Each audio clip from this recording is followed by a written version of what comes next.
మీ పేరేంటి? ప్రసాద్ అండి. ఎవరైనా వైఎస్ఆర్ నగర్ నడవలే. మీ ఎమ్మెల్యే ఎవరండి? దుర్గేష్ గారు.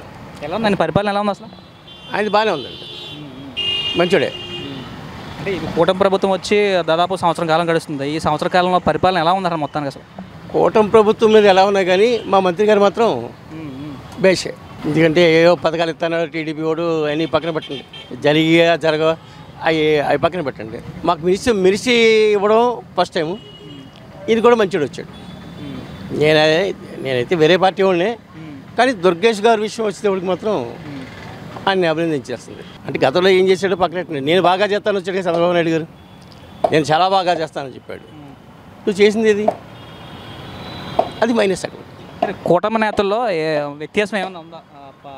ఆ పార్టీ ఈ పార్టీ అని చెప్పేసి అని కొంత వ్యత్యాసం ఉందని చెప్తున్నారు. ఏమన్నా వ్యత్యాసం ఉందా? ఉంటుందండి. గొడవలు ఏ విధంగా గొడవలు ఉన్నాయి? ఉంటుంది. ఎందుకంటే ఇప్పుడు ఇక్కడికి వచ్చి జనసేన వచ్చేటప్పటికి వాళ్ళు పెరగాలని వాళ్ళు చూస్తారు, వాళ్ళు ఏదో తొక్కేయాలని వీళ్ళు చూస్తారు. ఎందుకంటే వాళ్ళు మేము పెరగాలి, మేము బాగా ఉండాలి, మేము బాగా చేయాలి, మాకేదో పేరు వస్తే 10 మంది మాతో కలుస్తారు అని వాడుకుంటారు. వీళ్ళు ఏదో ఎదిగిపోతున్నారని చెప్పినది టీడీ పడుకుంటుంది, వాళ్ళ బాధ అనుకుంటుంది. ఇప్పుడు కలిసి ఉన్నారు కదా, అధికారంలోకి వచ్చారు, కలిసి ఉన్నారు కాబట్టి కలిసి ఉంటూ వేరండి. పేరు కలిసి ఉంటే పైన కింద కలిసి ఉండాలి కదండి. చంద్రబాబు నాయుడు గారికి పవన్ కళ్యాణ్ గారికి బాగానే ఉంది దోస్తు. కింద స్థాయికి వచ్చేప్పుడు ఉండాలి కదా, కింద స్థాయికి వచ్చి ఉండాలి కదా. కింద స్థాయికి ఏది అన్నీ మాకే కావాలి పత్రం అంటారు వాళ్ళు. మేము ఉన్నాం కదా, మేము సహకరించాం కదా, మేము సహకరించాం కదా, మీరు వచ్చారు కదా అంటారు వీళ్ళు. ఏది నిజం? అది ఇక్కడ సహకరించనే కదా వాళ్ళు వచ్చింది, అంతే కదండి. అది వాస్తవం కదా. మరి సహకరించేటప్పుడు వీళ్ళకి సహకరించాలి. అదే వాళ్ళకి లేదు. అది వాళ్ళే కొట్టి వచ్చి ఏడుమే పడుతున్నారు. వీళ్ళు మేము ఎదగాలని కోరుకోవడం తప్పలేదు, జనసేన అన్నది ఎదగడంలో తప్పలేదు. కానీ టీడీపీ అన్నది ఏంటంటే ఒక రకంగా ఈడ దొక్కాలని చూస్తుంది అంతే. అది పైన ఆ నాయకుడికి తెలియదు, పవన్ కళ్యాణ్ గారికి తెలియదు. కింద కార్యకర్తలు ఎలా బాధపడుతున్నారో ఈ టీడీపీ వాళ్ళ వల్ల. అది మినిస్టర్ గారు చేసిన ఆధిపత్యం అక్కడ టీడీపీ వాళ్ళదే. ఇక్కడ మినిస్టర్ గారు ఉన్నాడు, ఇచ్చేద్దాం అన్నాడు, అందరినీ కలుపుతాడు. ఆ పార్టీ ఈ పార్టీ లేదు, ఎల్లుడిగా అలాగేనమ్మా చేస్తానమ్మంటున్నాడు. ఆయన గోపుకున్నందుకు ఫోన్ చేస్తున్నాడు ఓకే. కానీ పై స్థాయికి వచ్చేటప్పటికి ఎలా ఉంది? అది ఈయననే చెప్పలేడు సీఎంకి. మన మినిస్టర్ గారు కూడా సీఎంకి అలా కదండి అని చెప్పలేరు. చెప్పేది ఎవరు? పవన్ కళ్యాణ్ ఒకడే. అది ఈయన చెప్పలేడు. ఇక సరే, అధినాయకుడు పవన్ కళ్యాణ్ సిద్ధాంతం మేరకు ఇక్కడ ఎమ్మెల్యే గారు పనిచేస్తున్నారా?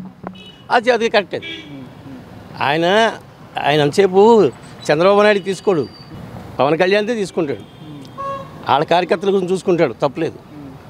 కానీ అది కూడా కాకుండా వాళ్ళ మించి వెళ్ళిపోవాలని చూస్తున్నారు టీడీపీ వాళ్ళు. అది అది బాధ ఉంది. ఆ కింద స్థాయిలో ఆ విధమైన వైరుధ్యం, ఒక లోపల అసంతృప్తి ఉంది. కానీ వీళ్ళు అసంతృప్తి పవన్ కళ్యాణ్ ఏమో చెప్తలేదు, మినిస్టర్ ఏమో చెప్తలే. వాళ్ళు చేసిన పనికి మా ఓడేమో రెస్పాండ్ ఇస్తాడు అక్కడ. సంవత్సర కాలం గడుస్తుంది. ఈ సంవత్సర కాలంలో నియోజకవర్గంలో ఎటువంటి అభివృద్ధి జరిగింది అసలు? అంటే చాలా వరకు ఫండ్స్ తీసుకొచ్చేయండి.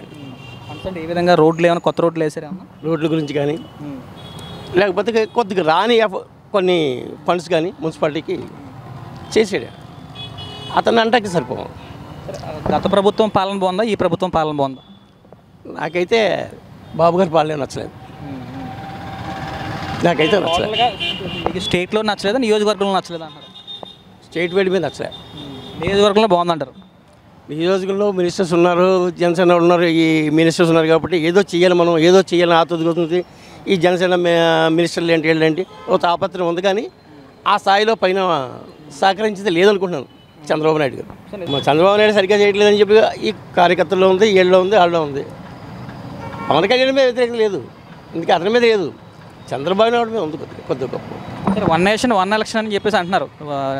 జమిలీ ఎన్నికలు కూడా ఒక 3 సంవత్సరాల్లో కూడా వస్తాయి అంటారు. అదే నిజమైతే 3 సంవత్సరాల ఎలక్షన్ వస్తాయి. మీ నియోజకవర్గంలో ఏ పార్టీ అధికారంలోకి వస్తుంది? మా నియోజకవర్గంలోకి వస్తేనా జనసేనకి అవకాశాలు, అంటే ఎక్కువ కాపు బెల్ట్ ఉంది, జనసేన ఇది ఉంది కాబట్టి వచ్చే అవకాశాలు ఉన్నాయి.